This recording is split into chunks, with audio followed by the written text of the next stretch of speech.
Hello दोस्तों, आप सभी को राधे राधे श्याम श्याम। आप सभी का स्वागत है आज के हमारे इस वीडियो में।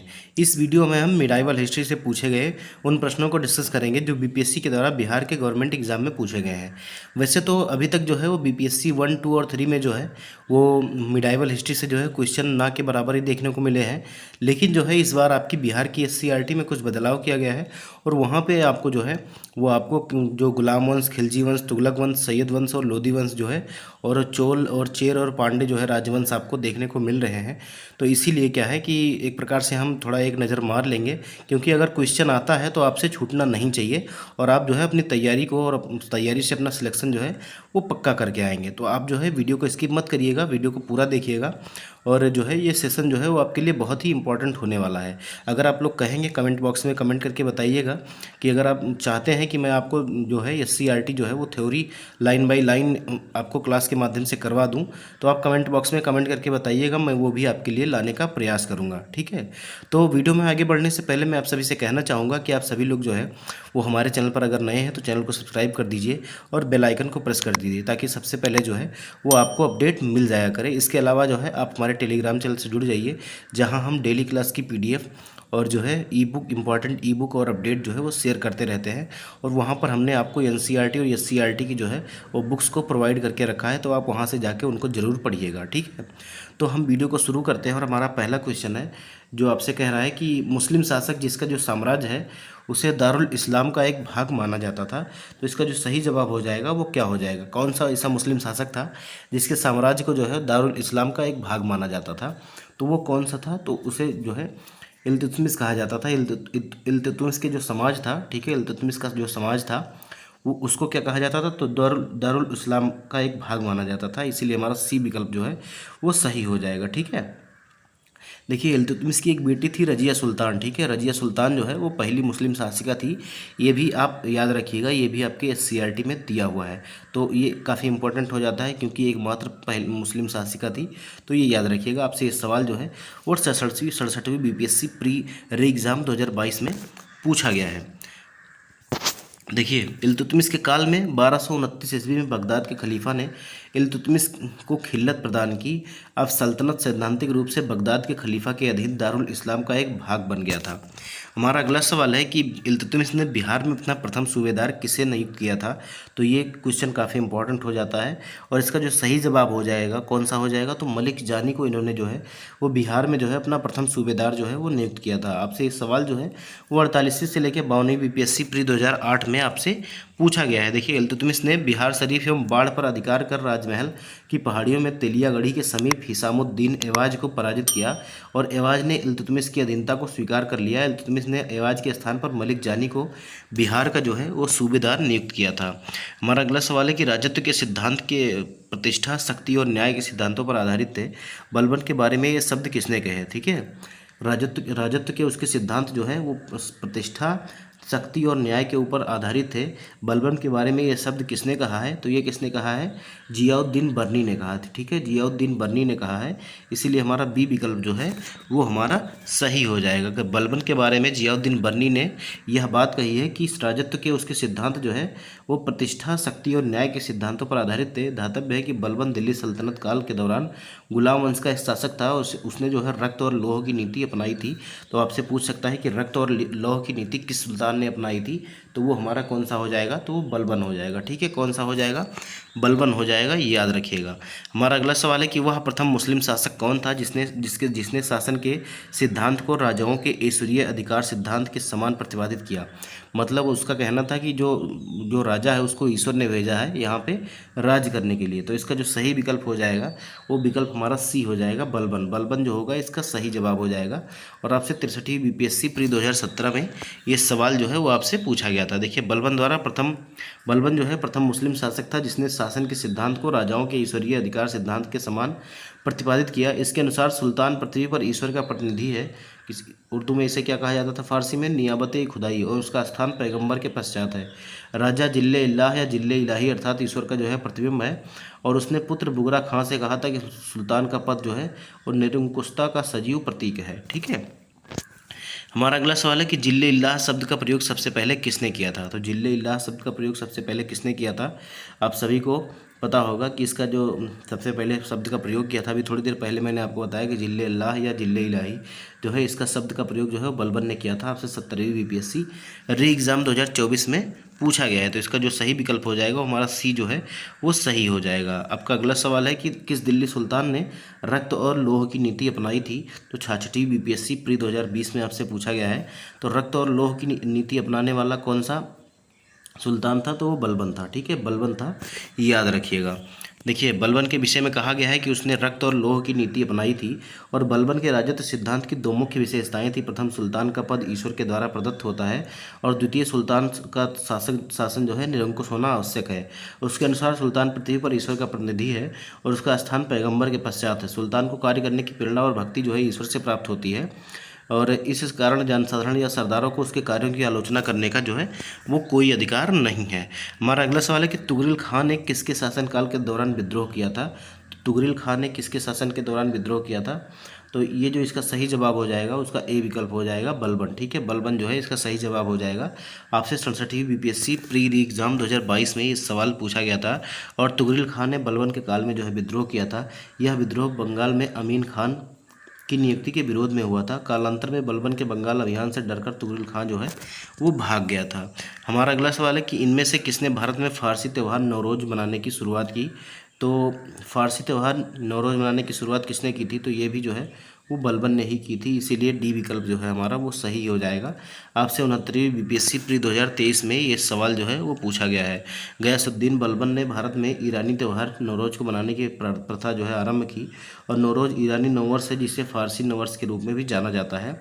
और बलबन ने अपने दरबार में सिजदा और पैबोस प्रथा की भी शुरुआत की। काफ़ी ज़्यादा इंपॉर्टेंट है, याद रखिएगा। आपसे पूछता है कि सिजदा और पैबोस की शुरुआत जो है किस दिल्ली सुल्तान ने की थी? तो ये बलबन ने की थी, जो फारसी परंपरा का जो है वो अनुकरण था।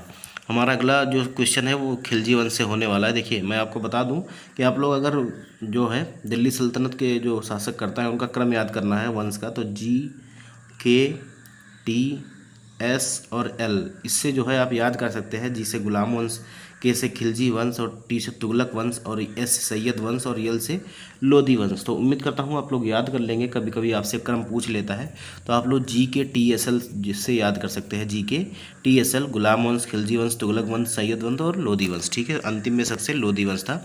हमारा अगला सवाल है कि खिलजी वंश का प्रथम शासक कौन था? तो खिलजी वंश का प्रथम शासक कौन था? तो ये जो था वो जलालुद्दीन खिलजी था। कौन था? जलालुद्दीन खिलजी था, इसीलिए हमारा ए विकल्प जो है वो सही हो जाएगा। ठीक है, जलालुद्दीन खिलजी ने 1290 ईस्वी में खिलजी वंश की स्थापना की। उसने अपना राज्याभिषेक 1290 ईस्वी में कैकूबाद द्वारा बनवाए गए अपूर्ण किलूगढ़ी के महल में करवाया था। Doctor A.L. श्रीवास्तव के अनुसार जलालुद्दीन खिलजी दिल्ली का प्रथम तुर्की सुल्तान था जिसने उदार निरंकुशवाद के सिद्धांत को अपने सामने रखा था।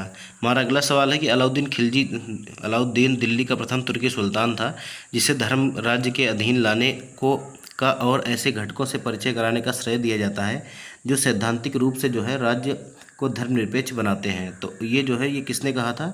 तो अभी थोड़ी देर पहले ही मैंने आपको बताया कि ये किसने कहा था। तो ये जो है वो A.L. श्रीवास्तव ने कहा था। ठीक है, किसने कहा था?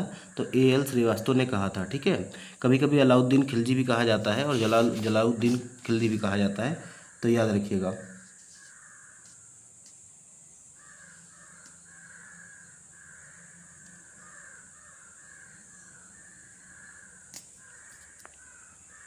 तो याद रखिएगा दोस्तों, A.L. श्रीवास्तव ने इस प्रकार से कहा था और जलालुद्दीन फिरोज खिलजी भी कहा जाता था और अलाउद्दीन खिलजी जो है वो अलग है। गलती से मैंने एक ही नाम कह दिया था दोनों को। ठीक है, तो इसका जो सही जवाब हो जाएगा वो हमारा सी जो है वो सही हो जाएगा।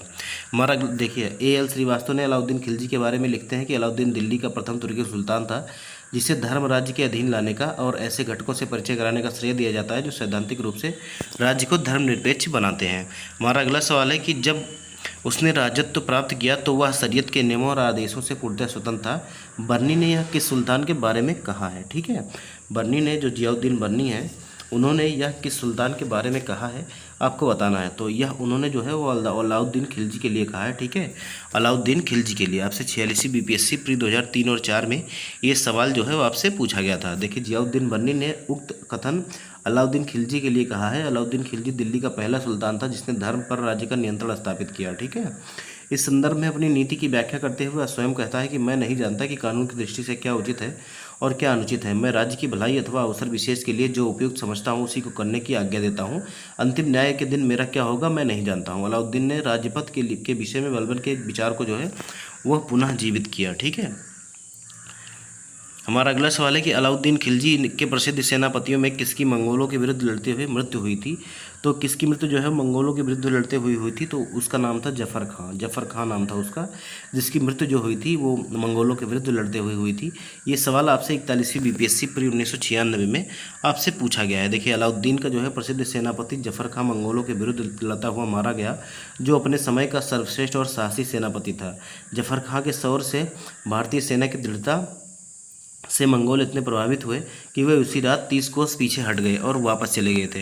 हमारा अगला सवाल है कि रानी पद्मिनी का नाम अलाउद्दीन की चित्तौड़ विजय से जोड़ा जाता है, उनके पति का क्या नाम था। तो आप सभी ने जो है वो पद्मावत मूवी देखी होगी और हो सकता है कि आप सभी को जो है वो याद हो।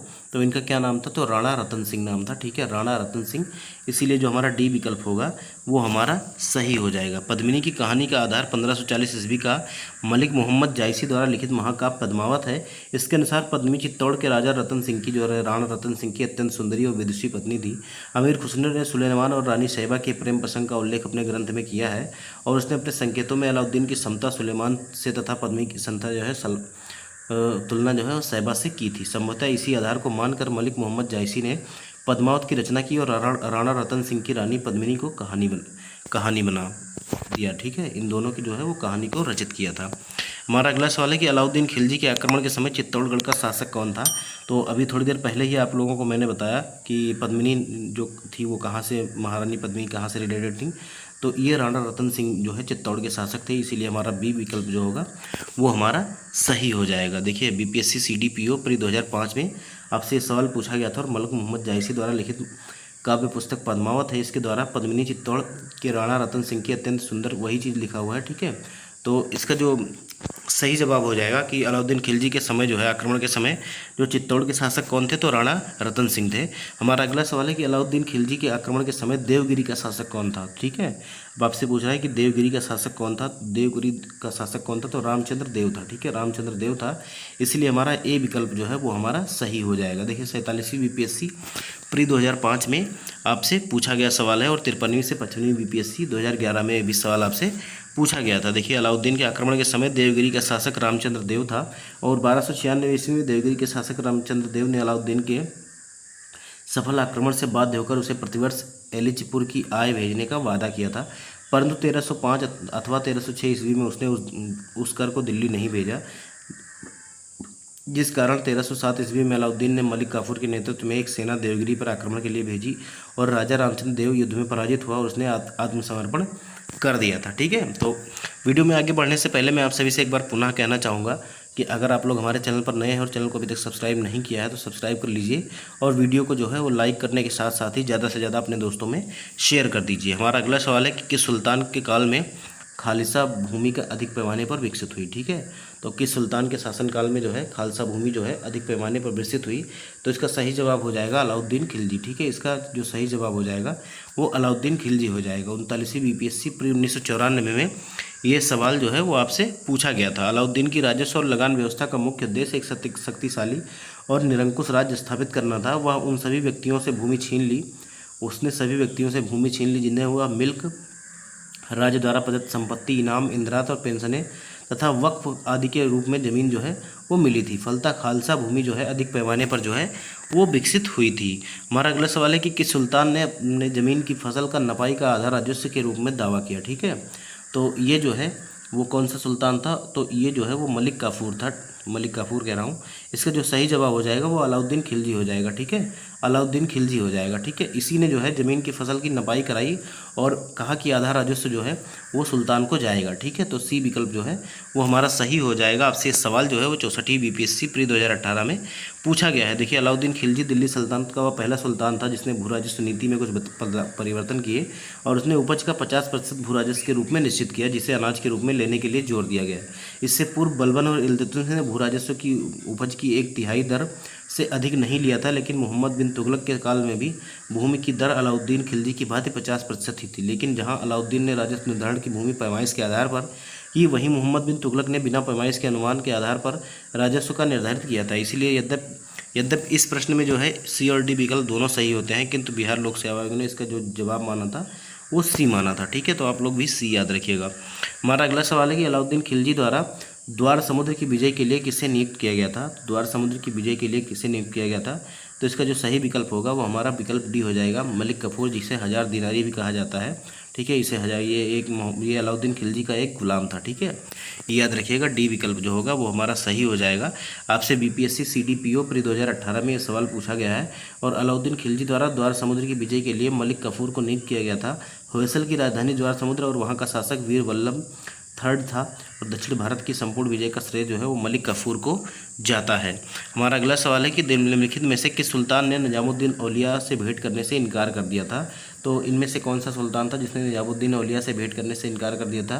तो वो अलाउद्दीन खिलजी ही था, इसीलिए बी विकल्प हमारा जो है वो सही हो जाएगा। आपसे 44वीं बीपीएससी प्री 2000 में ये सवाल जो है वो आपसे पूछा गया है। देखिए, शेख निजामुद्दीन औलिया ने 7 सुल्तानों का शासन देखा, जो एक के बाद एक सत्ताहीन होते रहे, किंतु वे कभी भी किसी के दरबार में नहीं गए। सुल्तान अलाउद्दीन खिलजी ने शेख से मिलने का बहुत प्रयास किया, यहाँ तक कि उसने शेख के प्रिय से समीर खुसरो के माध्यम से भी प्रयत्न किया, किंतु जब शेख को ज्ञात हुआ कि सुल्तान आने वाला है तो वे अजोधन चले गए। इस प्रकार औलिया ना तो सुल्तान से मिले और ना ही इनकार किया। दूसरी तरफ अलाउद्दीन खिलजी ने उनसे मिलने की आज्ञा मांगी तो शेख ने उत्तर दिया, मेरे मकान के 2 दरवाजे हैं, यदि सुल्तान एक के द्वारा आएगा तो मैं दूसरे के द्वारा बाहर चला जाऊंगा। उन्होंने अलाउद्दीन से मिलने से इनकार कर दिया था और वे महबूब इलाही नाम से प्रसिद्ध हुए थे। ठीक है, हमारा अगला सवाल है कि सल्तनत काल में सार्वजनिक वितरण प्रणाली जो थी वो किसने प्रारंभ की थी? तो सल्तनत काल में जो है वो सार्वजनिक वितरण प्रणाली जो है वो किसने शुरू की थी? तो ये जो है अलाउद्दीन खिलजी ने की थी। ठीक है, अलाउद्दीन खिलजी ने की थी। आपसे 66वीं बीपीएससी री एग्जाम 2020 में ये सवाल जो है वो आपसे पूछा गया है। हमारा अगला सवाल है कि मलिक काफूर को 1000 दिनारी के नाम से जाना जाता है, इसे किसने खरीदा था? तो इसे किसने खरीदा था? तो वो किसने खरीदा था? तो नुसरत खान ने इसको खरीदा था। ठीक है, नुसरत खान ने इसको खरीदा था। इसका जो सी विकल्प हो जाएगा वो हमारा सही हो जाएगा। आपसे 17वीं बीपीएससी प्री 2024 में ये आपसे पूछा गया था। और खरीदने के बाद जो है वो इसको जो है अलाउद्दीन खिलजी को जो है वो सौंप दिया था इन्होंने। ठीक है, थोड़ा सा एक्सप्लेनेशन देखें तो देखिए, मलिक काफूर को पहले नुसरत खान ने गुजरात अभियान के दौरान खरीदा। तत्पश्चात नुसरत खान ने मलिक काफूर को अलाउद्दीन खिलजी को सौंप दिया, जो खिलजी के दरबार में एक कुशल सेनापति के रूप में उभरा।